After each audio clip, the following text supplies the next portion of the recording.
Hello, everybody. Welcome to Nintendo Expansion Pass here on Boss Rush Network. I'm your host and Lightheaded Excited Eddie B. Joining me is the one, the only, the boss man himself, Mr. Corey Dirrig.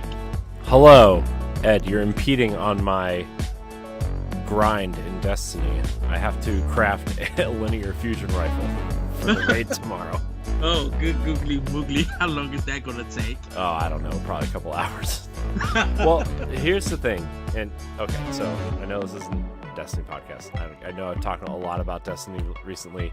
Okay, so we have you guys are the last 2 weeks have been Destiny talk, but it's been good Destiny talk, I will say. There is a quest line in the current season where actually I think it started with the Witch Queen, but people are just now finding it, and there's like one of the heavy weapons you can get is a linear fusion rifle, and crafting is involved, and you can craft like a god tier weapon, and anybody can get it, so everybody's on the grind for this weapon because apparently in the King's Fall raid that just came back, it's like god tier. So you have to have the weapon. Here's the thing, I don't use linear fusion rifles. I don't like them, but I'm crafting it because I feel like I need to be on top of things. So your weapon has to be at level 9 to make god tier, and I'm at level 3. Dang, so that's a lot of work. It's gonna take a couple hours. Although I don't think it's gonna take as long as I think it is, because it took me like 15 minutes to get to level 3. So the only thing is like it's a heavy weapon, and heavy ammo doesn't drop very often. So it's like one of those things where like I have to, like, every time you land on a planet you get heavy ammo, but like you only get 6 shots, so like after 6 shots I have to leave the planet and go to another planet, and or I could do like a what do you call them, the public event, but I don't know. It's funny that you mentioned Destiny. I was thinking about this because I was gonna like bring up the topic of influential games, and like how much Nintendo influenced a lot of indies and kind of AAA developers in making their games. And Destiny came to mind because of Halo in a sense, and because of Metroid Prime. And I was thinking, I'm like, man, I wonder if Retro was influenced to make Metroid Prime with the sci-fi aesthetic, the jumping, the shooting, like the first person view. If you want the best, I think at that period of time with Xbox and GameCube, Xbox had the top kind of like Halo was the big thing. And now when you look at Destiny, I was kind of thinking, I'm like, man, I wonder, did they do the same thing? They looked at Destiny and maybe it helped make Metroid Federation Force, or they tried to attempt something like that, and it didn't pay off. My thing is people think Metroid is a very specific thing, and I don't necessarily disagree, but that also doesn't mean you can't have spin-off games or games set in that universe, right? So the thing with Federation Force, there's a lot of issues with that game. I stand by that it was on the wrong system. Right? I think if that game came out now and you didn't make it the little like chibi style characters, like you made it like a real kind of thing, like I feel like you could make a Destiny light. Like I wouldn't say it needs to be as in depth as Destiny, because Destiny is like really scary to get into at this point. Like I host a Destiny podcast and I play it probably 3 or 4 times a week at least, and I still don't know everything in Destiny. Although I'm watching a lot of lore videos lately, and I've been inspired for a project that I'm never going to get around to. But I think you could do Federation Force now and get a different reception than you did then. And with the amount of people that have Switches and are into games like Splatoon, and how like the gyro aiming and stuff, I think you could do some really interesting things in a very, very, very light game as a service in the Metroid universe. I think you would have to find the right Western developer because no knock against Japan, but they just can't do first person shooters. Oh no, you in a would. sense. I mean, you would have to get someone. I mean, honestly, you know who I would actually ping to do this would be Ubisoft because of the Division and Yes. that Avatar game they're bringing out, so they know how to do different styles of landscapes and, uh, they know weaponry and guns and stuff. It, Like, and it doesn't have to be like. I don't want the Division, but my mhm. thought is that they know how to do that style of game Yes. pretty decently, to the point where I think that they could do something. And Nintendo has a good relationship with Ubisoft. So that's what I would agree with because I think they would have to go out and like try someone new or see who was going to come to Nintendo to pitch something that is going to work and make sense and everything. Because like if you look at the companies that Nintendo work with, it's WayForward, it's Platinum, it's Kobe Tecmo, um, it's Mercury Steam. Platinum has a game as a service, technically. Oh goodness, and it's been dropped real quick. Is Babylon's Fall still a thing? Like, are people still playing that? I don't Now, know. they moved on from that. That Square Enix don't even like advertise that. People was just like they'll wait till it come to PlayStation Plus or something, to play it. Yeah, but I don't think Platinum Games is going to try to games as a service model again. I don't think that will work. I was actually thinking since Microsoft and Nintendo got somewhat a like a good relationship. I kind of this is way out there and it would never happen, but I think this may be an interesting thing. I was talking to Nick from Beyond ASD, and we was talking about I think it's time for 343 Studios to do a new project with their new engine I and think everything. so. Here's the thing, because all that Halo stuff came out today, right? Hmm. I don't think they should be doing a game as a service. I think Oh, Halo Infinite doing that 10-year lifespan and like, look, Joe Staten. I don't know. I don't know if we would have gotten the game that we did if he didn't step in. I mean, and hmm it was very basic. I mean, don't get me wrong, the bones of that game are amazing. I think Halo Infinite's campaign is an amazing experience. I think the multiplayer is so much fun. But in today's world, when you have Fortnite having something new every week, or Destiny having a new season every 3 months with something new and something exciting, or, you know, uh, Apex Legends too, right? Like, you got to have something coming out every 2 or 3 months. You can't have 6 or 9 month seasons. They just delayed season 3 to March, right? Like, that's season 3, 2.5 years after the game comes out. You got to be nuts. You should be on season 10 by then. game modes are still missing from the main game. I know. And, like, don't get me wrong, like, I don't really care about that stuff in a Halo game, but I'm not who Halo is aiming at now. They're I aiming at the Fortnite and the Destiny and the Apex players, you know? and I feel like they try to evolve Halo into that games as a service model. Because I personally, for me, I don't feel like, and I agree with you. I don't feel like it's a good games as a service kind of thing. But I'm like, it wasn't designed to be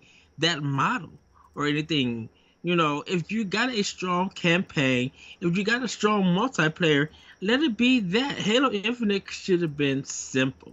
You know, Nint- Nintendo, I can honestly say that yeah, they may have some mishaps, but Nintendo doesn't try to do so much when they know that we could take something simple and polish it up, but explore and introduce new ideas.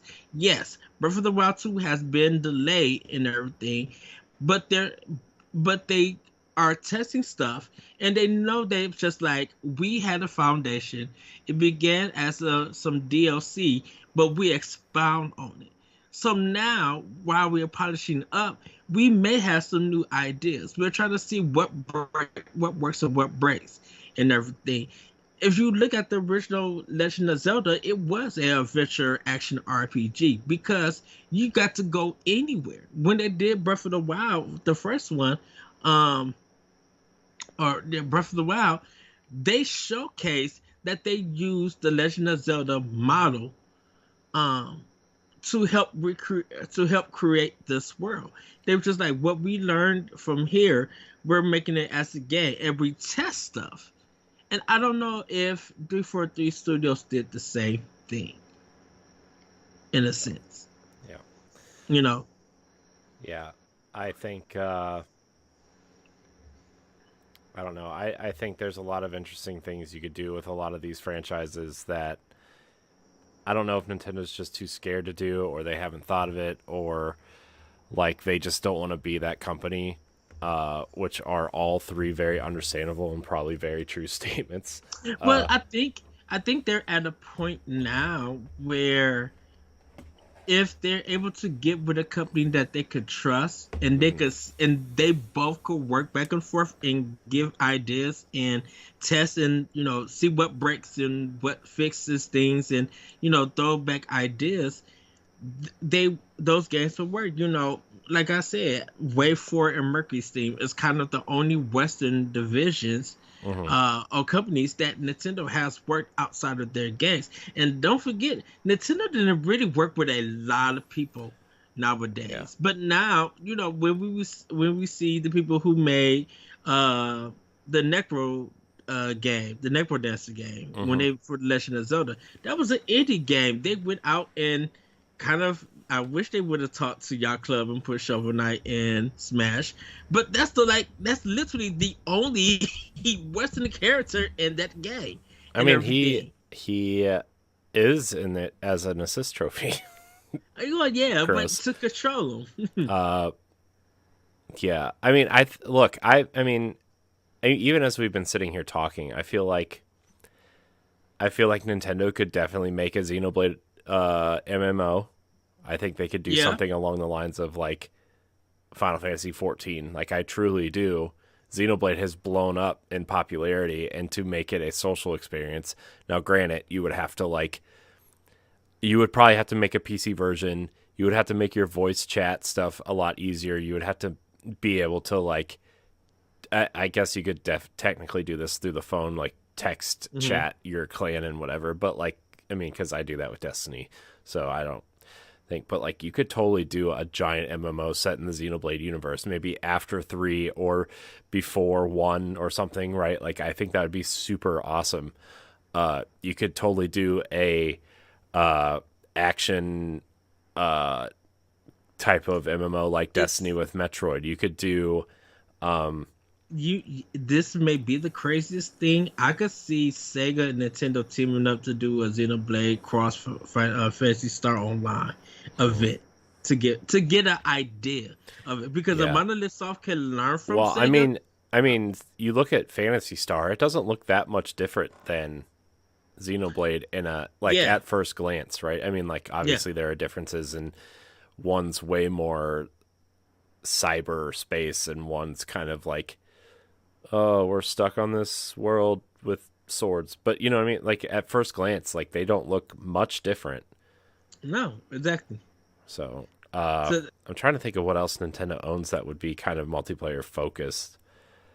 I mean, Mario Kart is a given, because we talked about that would be like that's the play right there, right? Is like you do a console version of Mario Kart that is emulating Mario Kart Tour, right? Where, like, every month they have a new event, they have new skins, they have new carts, and you make Mario Kart, and they would never do this, but you make Mario Kart free to play and make people buy the battle passes, right? That's the play.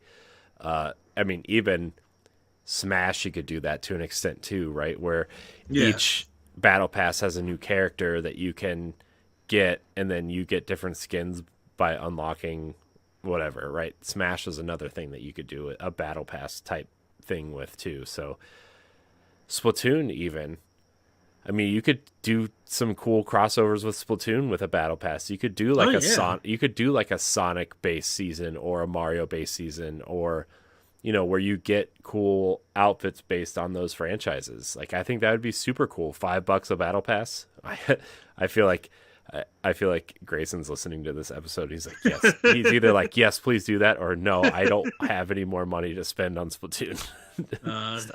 Everybody, if you're listening to this, Grayson knows he'll be on when we get to after the release of Splatoon. But I agree. I really agree. This is going to be the weirdest thing to say. I really think that Nintendo is teaming up with Microsoft for their next console. As for teaming up with Microsoft to be like, hey, if we work with you, maybe it's time for our IPs to get onto your system. Where not buying games, but doing events and stuff, and that's how you get Game Pass. I think kind of iteration. Like if you have that game, and during with Game Pass or anything like more like Forza more or Forza 6, let's say Horizon 6, and Microsoft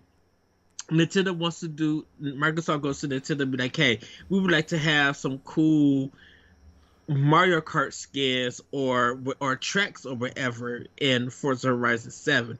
Would it be cool for us to do something? And if Nintendo be like, yeah, it's only for your Game Pass members. Yeah. I mean, I don't think Nintendo would ever do that. I think Microsoft would be all for it, but I think Microsoft is like, I don't want to say they're like getting scared, but I think they're starting to kind of worry about the IPs in their games not coming out, right? I mean, it's been a while since they bought some of these companies and nothing like tangible really has come out. Yes. I mean, Forza, yeah, but Forza and the Coalition are like the only companies I really kind of trust at this point to have games out in a timely manner. I mean, I would trust Ninja Theory, but they've been quiet, which is to me. I mean, they have 3 projects in development, right? They're finishing Hellblade, which is supposedly going to come out next year. That Project Mara horror psychedelic game coming out, and they have a 3rd project in development too, right? So. I mean, they've got their hands full. Obsidian has their hands full with 3 or 4 different projects, right? They're trying to get Grounded 1.0 out the door. They're trying to get Avowed and what's their space game? Outer Worlds out the door, right? And we haven't seen nothing for State of Decay 3 just yet. So yeah, and we're still waiting for that. Bethesda's games have all been delayed into next year. So, I mean, they have games coming, right? Next year's going to be full.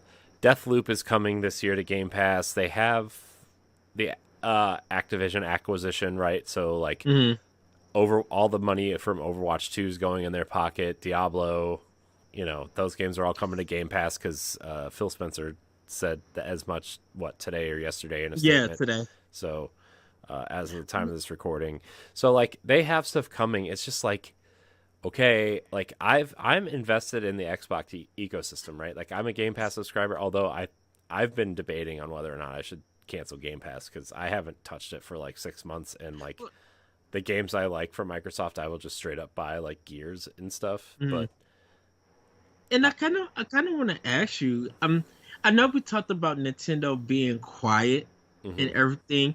Do you think that would kind of be good that let Microsoft be loud for 2003, the first half, and then Nintendo gets loud during the summer and the fall? I mean, with that rumor direct that everybody's starting to point at now, like, I mean, Nintendo.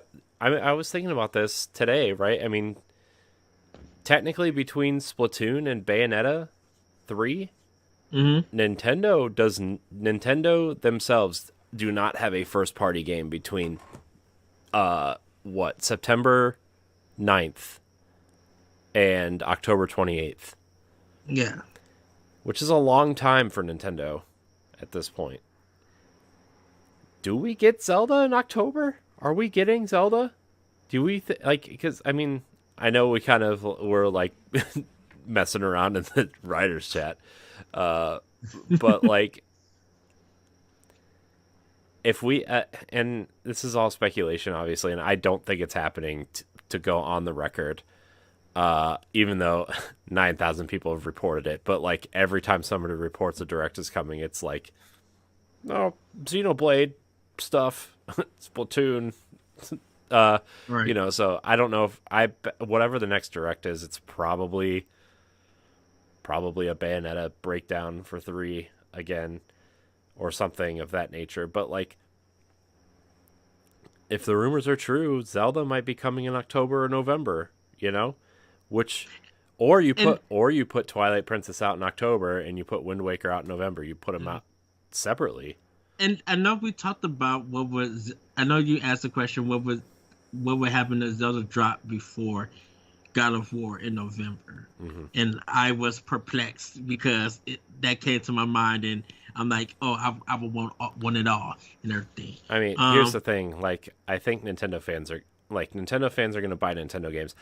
I think Nintendo is the one company where you could do that, where you could drop a game before, during, or after, like shortly after a major competitor's game, and Nintendo wouldn't worry about it, right?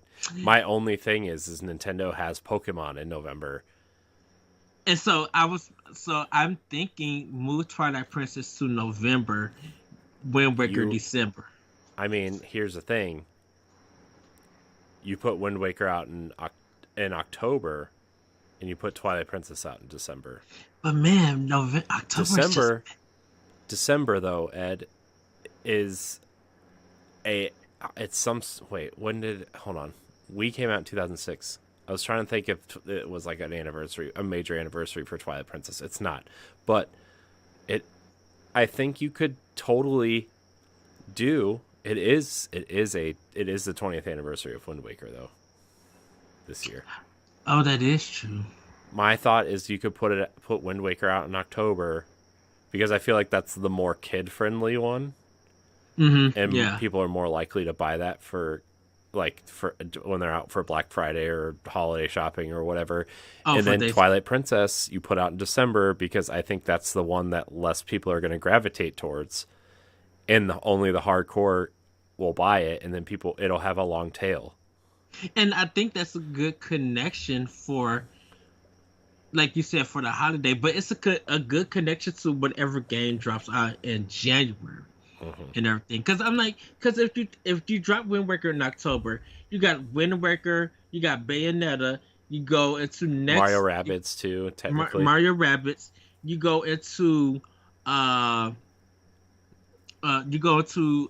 November with Pokemon, you go to December with Twilight and everything, and who knows where Advance Wars is going to be placed, or what they did with Kirby Buffet.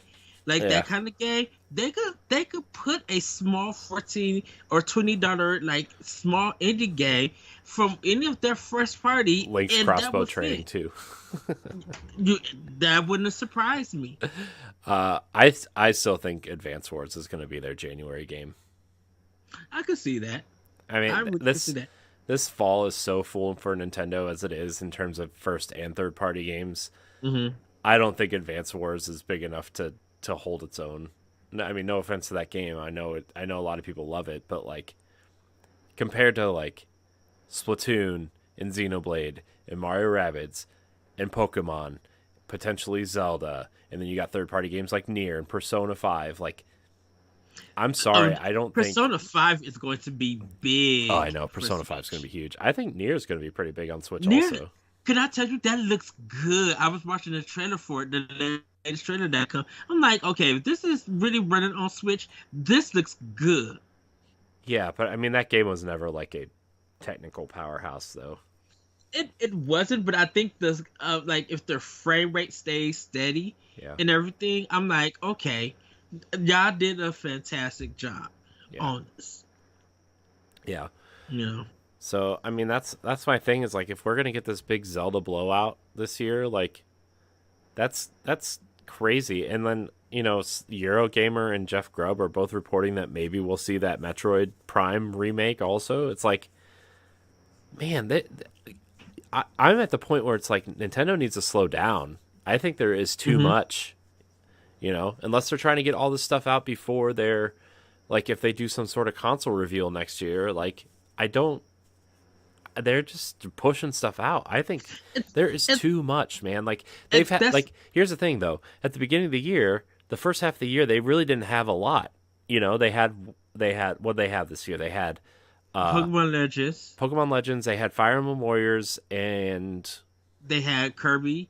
The Forgotten Forgotten Lands. Lands. Like okay, so those Um, but like okay, so those are 3 games in 6 months. Okay, but now you have like 10 or potentially 12 games in 6 months. That's too many. I'm sorry. That's too many. Especially when you got these as for first party. major third party games with Nier and Persona. And Sonic Frontiers is in November as well. Yeah. So like But see, I think that's the thing about it. I think we did like the Near Automata didn't never expect that game to be coming to Switch. I mean, Because I of did. being, That game was leaked in 2019 right after Animal Crossing came out. was that the that 2020, I guess. was that G-Force link or leak? Dang, what was that leak about that PC game? The Nvidia GeForce Nvidia. leak, yeah, because they leaked all these PC games and all these games that, I mean, they leaked Kingdom Hearts 4, they leaked God of War, Uncharted, Last of Us Part 1. They've leaked so many games. And it's insane. And a lot of that's just been coming true. So, I can't believe how many games they leaked, man, and they've all come to fruition except for like 3.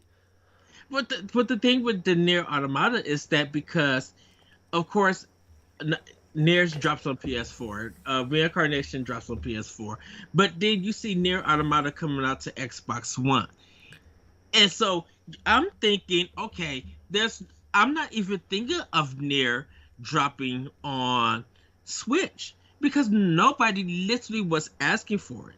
But to see Square, Platinum, and whoever is helping with the porting, for them to drop it on, I'm just like, oh, this is really interesting for that to happen. Because that was just a game that I was just like, wait, what? And I think because now I definitely am buying it.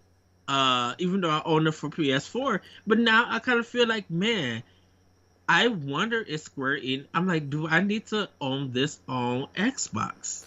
The thing is for me now, I'm at the point where like, if it comes to Switch, that's where I'm buying it. That's where I'm most likely to play it. Because like, if I'm playing on my Xbox, it's gonna be Destiny, or a first party game that I can't play anywhere else, right? Like like when Gear 6 comes out, you're going to lose me for like a week because I'm going to be so invested in that.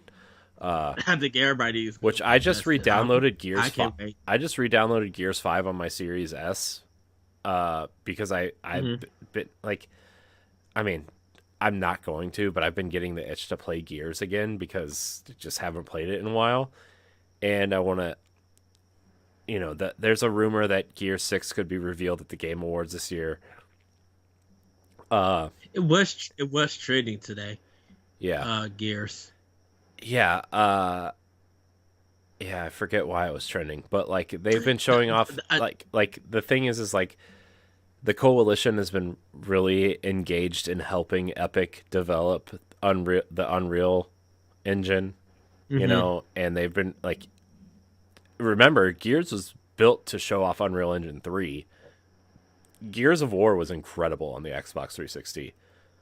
Like that's the game that got me back into like, I would say like, there was probably like a 3 or 4 year span where I was like, all I played was like Madden and that kind of game. And don't get me wrong, I still would if it was good. But I have to tell you, man, Gears of War on the Xbox 360 blew my mind. That game blew my mind with how good it looked, how cool the weapons were, even the story. Like, I know the story's not that great by today's standards, but at the time it was like awesome.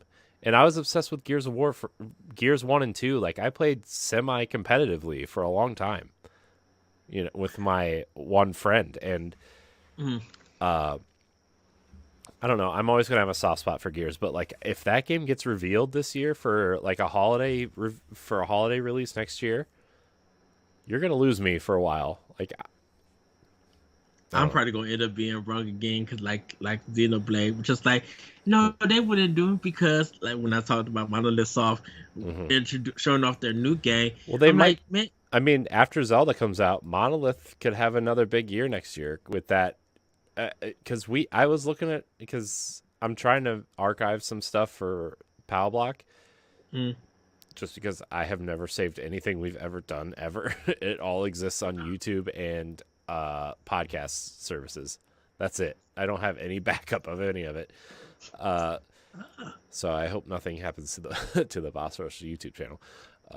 But my point is like I've been archiving stuff, and we talked about it on our first run of expansion pass for this.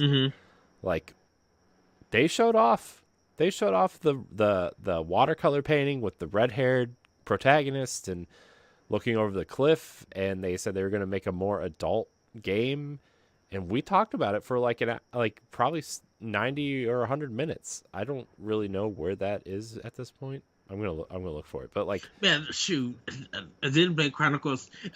If what they showed is Xenoblade Chronicles 3, and I know you haven't played it, but like this story is very mature and it's very engaging.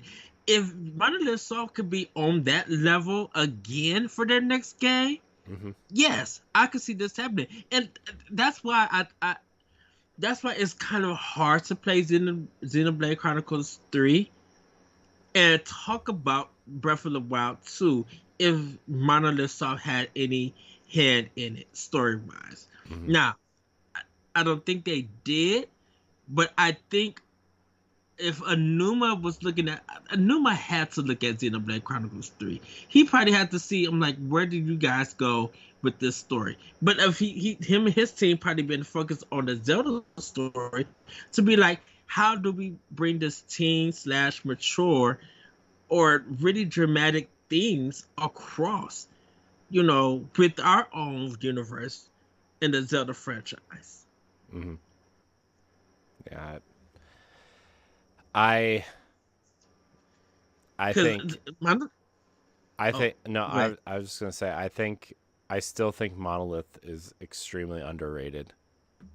Oh, they stepped their game up highly with Xenoblade Chronicles 3. I believe you. I'm just saying, I still think in the grand scheme of video games, like, Monolith is extremely underrated.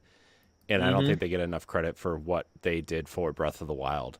Oh no. They designed that entire world because Nintendo had never made a real open world game before, I think the thing about it is just like people didn't expect it. I think it was just like they didn't know. So when it came out, it's just like, oh wait, what? They did? And then it's kind of one of those history lessons you kind of have to fall on to understand it. And I think when people play Xenoblade Chronicles, the definitive edition, I think they get the idea. Yeah, whatever people think about 2, but now after playing 3, or now kind of knowing how Monolith Soft designs their worlds, this big game, it makes sense in Breath of the Wild. I think with Anuma and the team, they knew what they wanted to go for, but they, like you said, they couldn't build it because they never built big worlds like this and everything. They know open world. They know the Legend of Zelda, like we were talking about, using that game for its idea of open world. But if you really want to create a fully realized world and everything,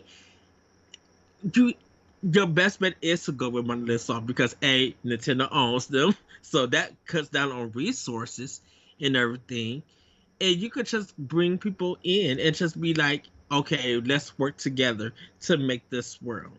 And look what they produced. Like it. Like, people are still talking about that game and still talking about that world. Yeah, and I agree with you. I think they are underrated. But I think it's the thing, the JRPG G crowd knows them or getting to know them. It's now we got how do we get other gamers to notice them too? Because I think once other gamers notice them, they'll understand why people big them up or talk about them in a big a positive light. Mm-hmm. Give Yeah. them that recognition. Yeah. So I don't know. I think they're gonna, whatever their next game is gonna be like, I think Xenoblade Chronicles 3 seems to be there. It seems to be doing very well for them. I don't think it's the breakout hit I expected it to be. Like, I know it's selling a lot and I know people are enjoying it, but like, I really thought Xenoblade Chronicles 3 was going to be like at least like a 5 million seller, and maybe it will be eventually, and be like this super breakout hit for Monolith, but I don't know if it is right now. But I truly think they're going to make a game that's going to be, it's at some point they're going to make a game that's as big as Zelda, like a franchise that's as big as Zelda, and I hope they do. I really thought Xenoblade was going to be that. And don't get me wrong, Xenoblade is great. It's sitting at like a tier where I think I would put like probably like Fire Emblem, maybe. Yeah. But I think it's the JRPG. Maybe Metroid. Yeah. I think it's the JRPG that Nintendo needs to really like. This is really kind of designed for the JRPG community. Yeah. People who are really into JRPGs. Yeah. Fire Emblem was on that level, but it gained so much appeal around the world that people took it out of the JRPG mindset and be like, okay, this is literally a big strategy game, one of the biggest strategy games. And thanks to Awakening, now we got people recognizing this franchise. It's hard for people to go back to play those older games because they're not used to permadeath. They're not used to that difficulty. But when we talked about GameCube coming to NSO, that and Game Boy Advance and everything, or even Game Boy, that is the way that Nintendo could get people caught up on the history of their games. They could still do like that one NES game that never came to America that they sold through the eShop. I would love to see more stuff like that if they want to do that. But man, get Fates on there. Get the GameCube one. Get some of the DS ones or the Game Boy Advance ones that just never came here, and get people into this series so they can look forward more to it. Because now, even Fire Emblem Heroes and everything that people are really into on mobile, like Fire Emblem has become such a strong series that it's not just JRPG. It's literally for anyone who is into strategy games, because I feel like it mixes a bit. It still has that Japanese aesthetic, but it does mix a little bit of that Western / PC kind of gaming nowadays with it and everything. Yeah. I don't know. We'll see. I still think, like, moving away from Xenoblade, I guess, I still think Nintendo needs like I still feel like they're missing certain things in their arsenal. Not that they need them clearly at this point, but like, I still think they need some sort of action RPG. I'm not talking about Zelda. I still don't think Zelda is an RPG. It has RPG mechanics, but like, it's still not, everything is RPG mechanics at this point. I think they need something almost like Horizon at this point, and I know Zelda is kind of that, but I think Zelda, man, I don't know. I'm kind of contradicting myself right now, but I know where you're going for. It's like it's a adventure game. It's more of an adventure game than just like a 3D platformer or something like that. It's something that it has this fantasy level to it, but instead of you finding pieces and hearts and stuff, you're really doing things by a number system.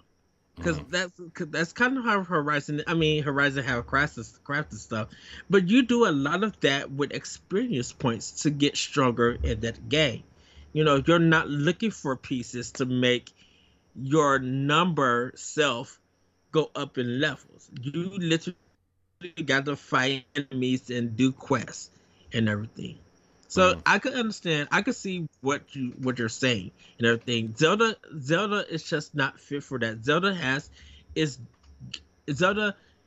its own way of getting stronger, and it doesn't deal with numbers. It deals with exploring and everything. Yeah. I don't know. I think I'm just so wrapped up in. I haven't really been paying attention to a lot lately, just because I've been so go, and kind of to be honest, just kind of like burnt out on keeping up with a lot of stuff. So, and plus, like, Destiny has taken a lot of my time this season because it's pirate themed and it's awesome. But I don't know. I don't know if I'm just like missing something or what, but like I just don't feel a lot outside of Splatoon in Pokemon. Like I don't feel a lot of excitement for things that are coming. I don't know. Maybe I just haven't been on Twitter and stuff recently, but also Twitter's like super toxic, but that's fine. I think Nintendo, what they need, honestly, is something new, like a new IP that does something really interesting and really fun that is different from what they do. I think they need, you know what they need, Ed? They need a game that's kind of like Zelda, but not really, in like a sci-fi game. And I'm not talking Metroid. I think they need something else, like a space exploration kind of game where you can kind of like do the Zelda thing, but in space or in a sci-fi world or a cyberpunk world or something like that. That's kind of where my head's at. And I know like Xenoblade is kind of like spacey. Some people, but I know some people want to say Astral Chain, but that's very. I'm not, even though that is Nintendo, some Platinum Games designed it and everything. Yeah, but I think Astral Chain is too. It's too linear. I want something that's open, and maybe Star Fox is that in the future. I don't know. I don't know. That's another franchise that needs to evolve, by the way, and I know we've talked about it a little bit, but. But I think that's what I feel like Star Fox Adventure could probably lean into and everything, to give that, like if they was going to do a Star Fox Adventure 2, go that route like you just said. I think that would literally work, because you got the characters, you already got a well-known fan base who will support it, and people will be interested to see what is your take on this adventure style game, whether it's in the style of Tomb Raider, Uncharted, or Horizon. What is your design about this? Because you guys already know how to make dungeons.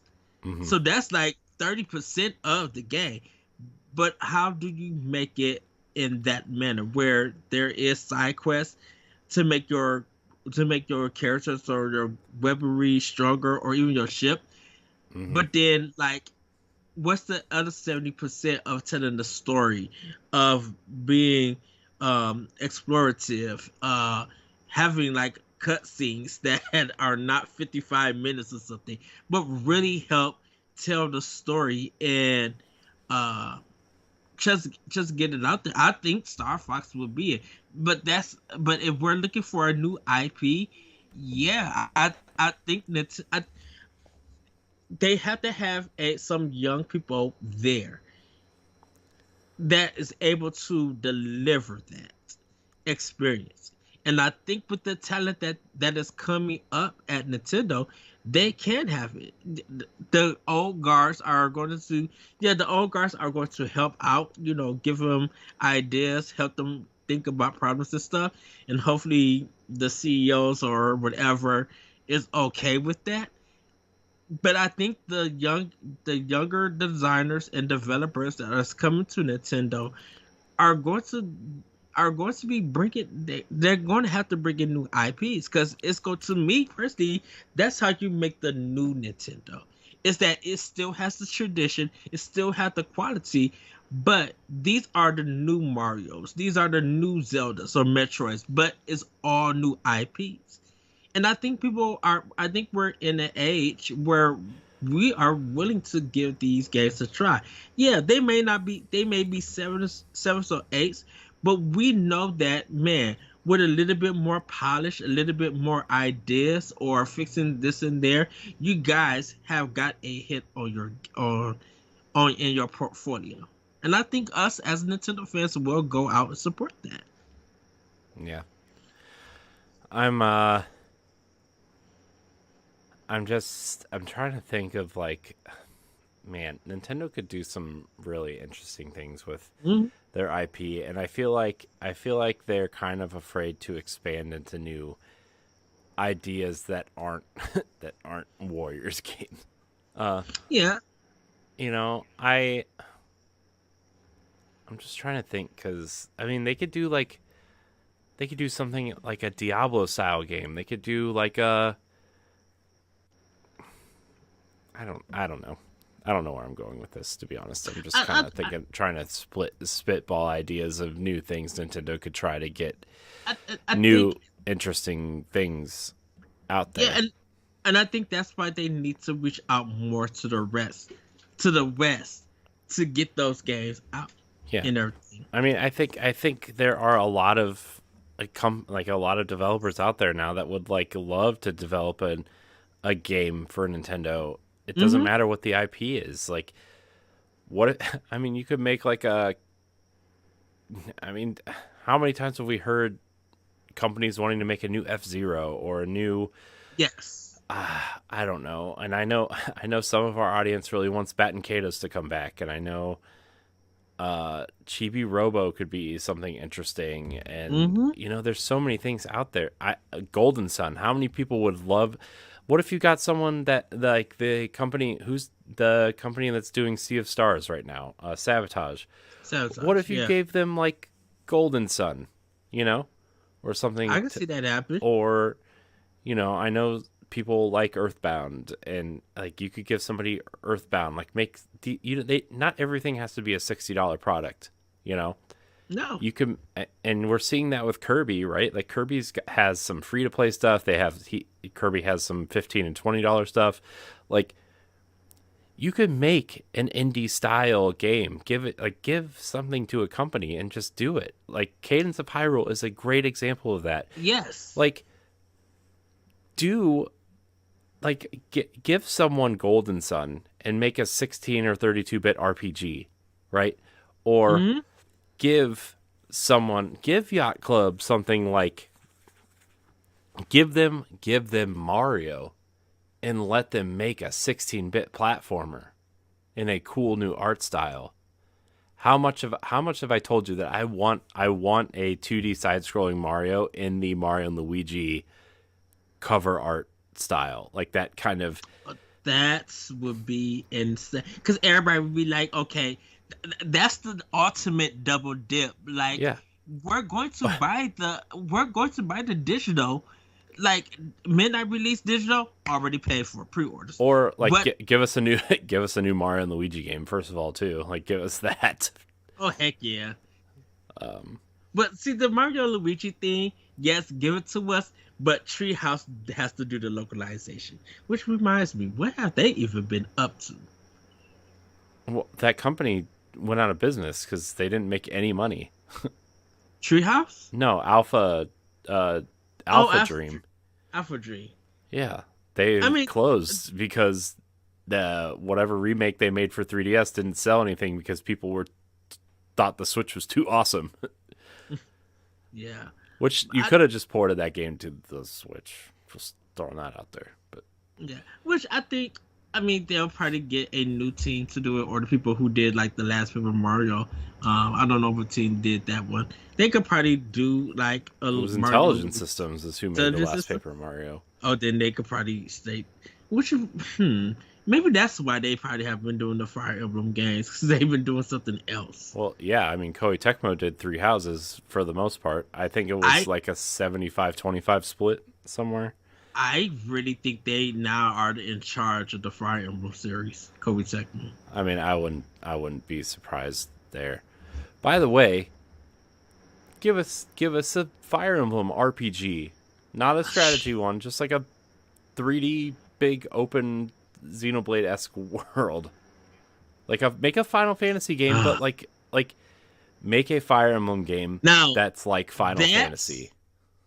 That is a day one purchase. Like literally, that's the to me. I would pre-order that right after the Nintendo Direct. Yeah, and I know they want Xenoblade to be that for them, but like I'm trying to finish up Link's Awakening right now, and I think my next game is going to be like either Final Fantasy X or Final Fantasy 12 because I've been itching to play a JRPG. But like I'm like, give me like a JRPG with Fire Emblem characters in it, or I don't know. I feel like Fire Emblem is rife for expansion into other genres. Yeah, At because this point, Pokemon Conquest was a game. I think that was banned by Namco and Nintendo. No, I know Nintendo had a hand in Pokemon Conquest, and I thought that was Fire Emblem. And I know not Tokyo Mirage Session, but I thought that was Fire Emblem and Pokemon together. But no, it might it was. Hold on. I because know. I can see Fire Emblem Conquest happening. No, like Conquest was a mashup with Nobunaga's Ambition, which is like like a strategy game, like an old strategy series. Okay. So it was developed by Koei Tecmo, and published by Nintendo, but it's Nobunaga's Ambition is the series that was. Okay. Great game, by the way, though. Pokemon Conquest is awesome. I would love to get another Pokemon Conquest. I'm surprised that's the remake that needs to happen. By the way, remember when they announced Detective Pikachu for Switch? Like 5 years ago? It has not come out yet. I wonder if they were developing it for Switch and the movie wasn't quite as popular as they wanted it to be. Because like the movie was good, but I don't remember people talking about it like they are the Sonic movie. By the way, Sonic movies are awesome. I think it was because I think people wanted like a real life kind of Pokemon and not this kind of mystery one. But I think it's one of those video game. Will it be good or not? Like, would it be a bomb or would it be? Yeah. The video game movie curse, as some people say. But I enjoyed the Pokemon movie. I like that. I think the animated ones is just so on a different level that people enjoy. They don't think of a real life version of the Pokemon movie. Yeah. Probably wasn't even thinking about it. I liked Detective Pikachu. I liked Uncharted. I liked Tomb Raider. Like I like all those dumb video game movies. Also, I'm not exactly the movie connoisseur here, but like I don't know. I watch movies that turn my brain off. I don't like movies that make me think too hard. I like all types of movies. I should say that. Even some horror ones. So I could laugh at the nonsense and everything. Which reminds me, even though, sorry to pivot off of this, why didn't Nintendo invest in Level 5? I really wish they did so we could get some more Professor Layton games on Switch or on that platform. Like, man, I feel like Nintendo missed out by buying Level 5. That's the company that needs to be acquired, would be Level 5. Didn't somebody just buy Level 5? Somebody just that I don't know, hold but on. that would be so.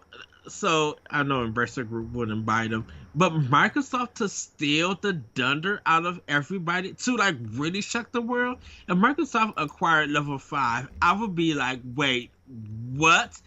That's will just that would make my jaw drop because I'm just like, I know that you want to really get into the Japanese market. This may be the first step of saying, oh, y'all y'all really not playing. I don't remember this. Level 5 in October of 2020 was acquired by Warner Brothers. Huh? Yeah. No. I don't remember that. Me neither. October 27th. Oh my gosh. Just let me read this thing. October 27th, 2020, Warner Brothers Entertainment, a subsidiary of now Warner Brothers Discovery, announced that it had acquired the Japanese video game publisher Level 5 Inc. for $20 million. Although Level 5 is now under the WB Games banner, it retains its headquarters in Osaka, Japan. Level 5 founder Akihiro Hino issued the statement regarding the transaction.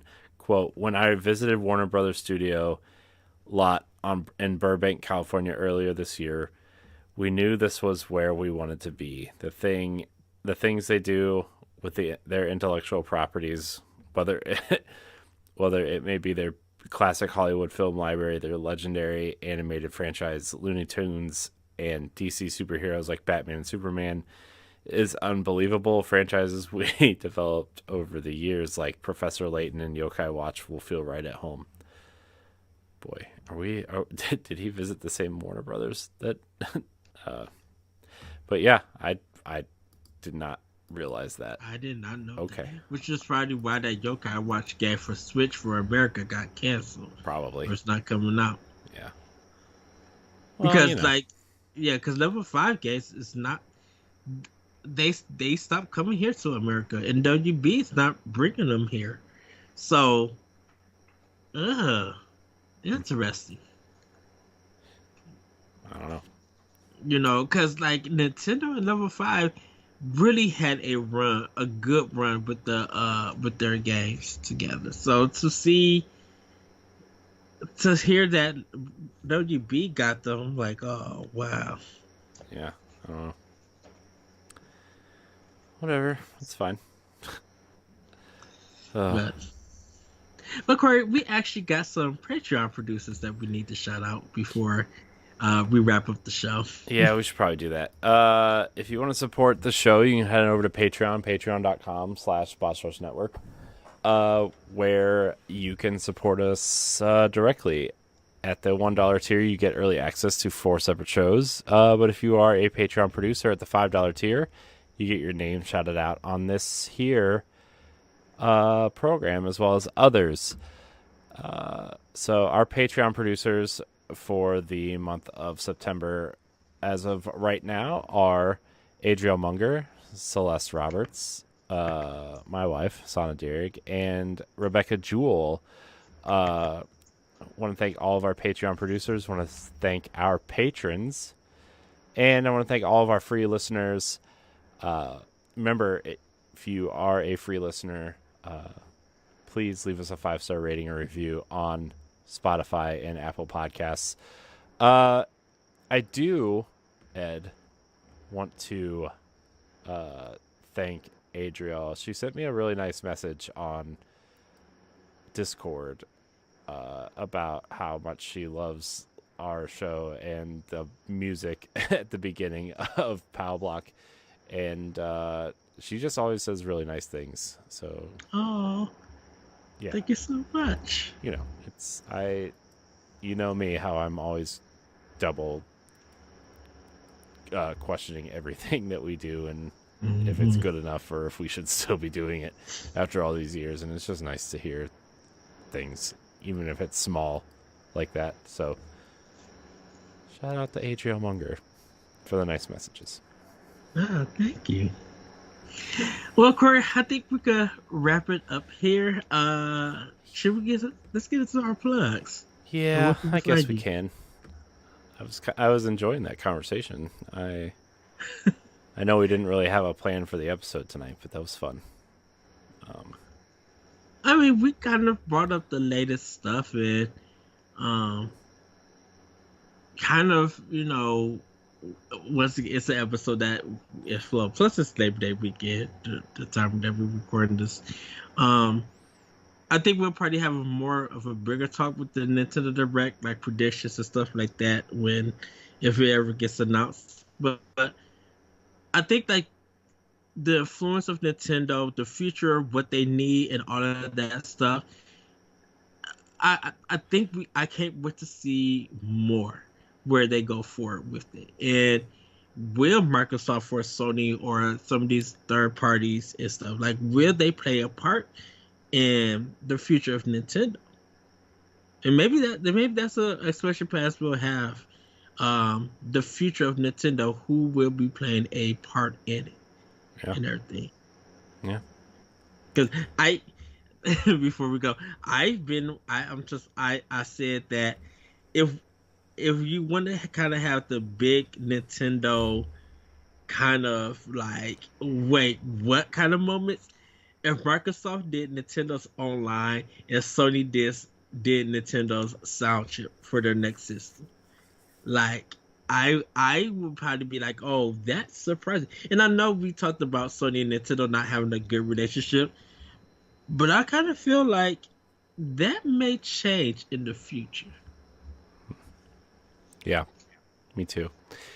By the way, not that this has anything to do with what we're talking about, but the Cleveland Gaming Classic is in a couple weeks, and they just released the shirt for the event, and it's super cool.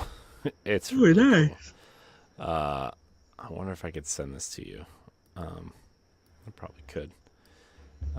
It's super cool. It's so the Cleveland Gaming Classic is like a retro gaming kind of convention, and they have some other stuff there, but it's mostly like classic games. I've been wanting to go for years, and I just have never gotten up there.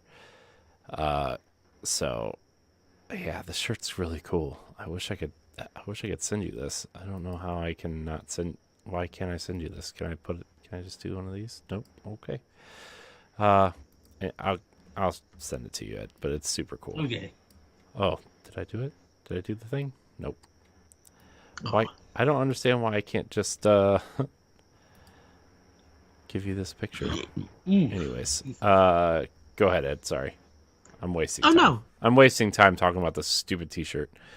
No, where's the plugs? Where can we find you, Corey? You can find me at I am Corey NHC on Twitter and Instagram. You can find me on Nintendo Power Block, on the Boss Rush Podcast, on Tower Casuals, my Destiny podcast. I sent it to you through Facebook. Okay. And a plethora of other things here on the Boss Rush Network. And you guys can find me on Twitter at That Retro Code, and Instagram on That Retro Code. You can also check me out on Discord. You can check me out on Nintendo Pop Block and Expression Pass on Boss Rush Network or bossrush.net. Yeah, and just getting ready for the beauty of video games, and hopefully you guys enjoy this year where I am focusing on the music. And the theme is music to be marveled by. And hopefully you guys will enjoy that. And with that, everybody, have a great week. Have a great weekend. Corey, I love you, man. You know I always do. I love you too, Ed. If we get a Nintendo Direct, you know what we gotta do. Yeah, no, I know. Dude, dude, especially if it's what they're saying it is, like, I gotta stop. I gotta stop, because Zelda's trending again, and now I gotta stop. So, yes, goodness. Of course, the first thing that's trending on Twitter under Zelda is some sort of fan art that is super sexualized. So I'm just gonna scroll past. Anyways, get us out of here. Help! I know. With that, everybody, we'll see you next time on Nintendo Expression Pass. Bye, everybody.